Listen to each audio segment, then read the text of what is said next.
इस मुल्क में अगर आपको लेजेंड बनना है,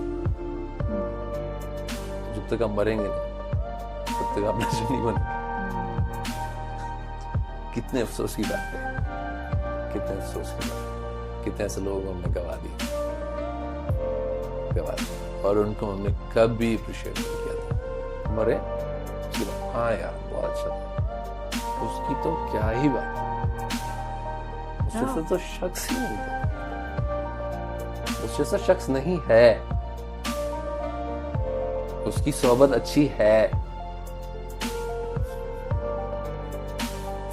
So, you know,